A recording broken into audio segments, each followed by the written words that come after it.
Hello and welcome back to day 3 of Christmas Planning Made Easy. If you haven't seen the first videos in the series, I'm going to put them all in a playlist, so probably make more sense to start with the first one and then come back and watch this one afterwards.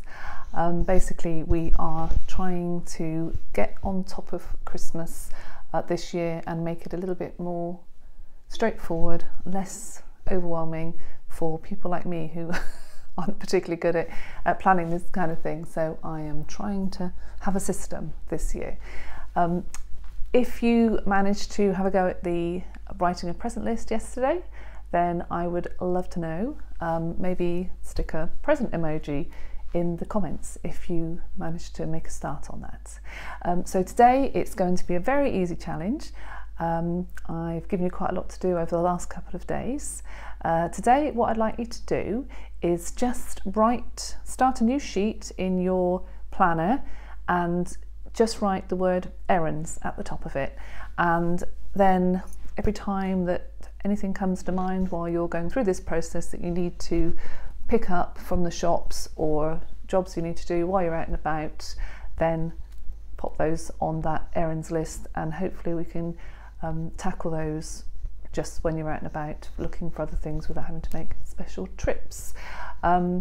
One of the things I've been doing while I've been shopping is I've picked up a few bits and pieces, like some non-perishable mince pies. Well, non-perishable, they're not really non-perishable, but they've got a long sell-by date on them. It takes us well into January. And some little snacks and things which I picked up when I've seen them. And also these, which sometimes you can't get hold of them a bit later in the season, so I've picked up a couple of boxes of these, both for us, and I'll probably be giving those to somebody as well, or taking them along with me when I'm going somewhere, so that'll be a nice little thing to take.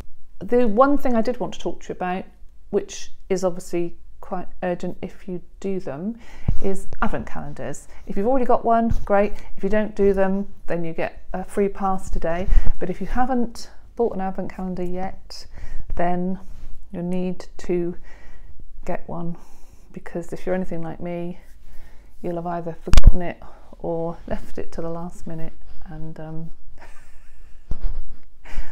1st of December is quite a good day to start them, I understand, rather than about the 5th or 6th, which sometimes happens in my family. So advent calendars, I'll leave that one with you, and I'll see you in the next video. Bye.